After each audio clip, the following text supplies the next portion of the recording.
চীনা পণ্যের ওপর আরো 50% শুল্ক আরোপের হুমকি দিয়েছেন মার্কিন প্রেসিডেন্ট ডোনাল্ড ট্রাম্প। তিনি গতকাল 7 এপ্রিল এই হুমকি দেন।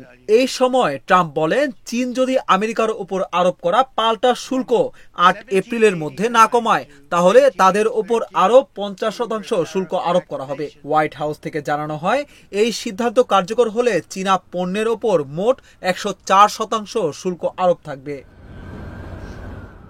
ডোনাল্ড ট্রাম্পের শুল্ক যুদ্ধে এবার নতুন বিস্ফোরণ। ট্রাম্পের নতুন শুল্ক নীতির জেরে সারা বিশ্বে শেয়ার বাজারে পতন নেমে এসেছে। ট্রাম্প চীনা পণ্যের ওপর 34% শুল্ক চাপিয়েছিলেন।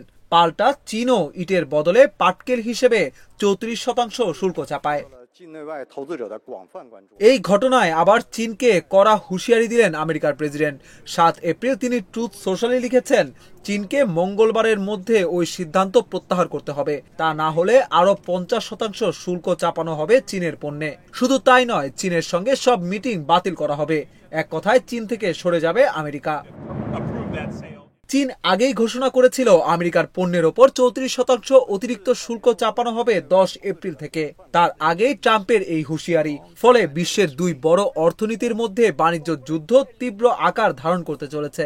তাতেই অশনি সংকেত দেখছেন আন্তর্জাতিক মহল।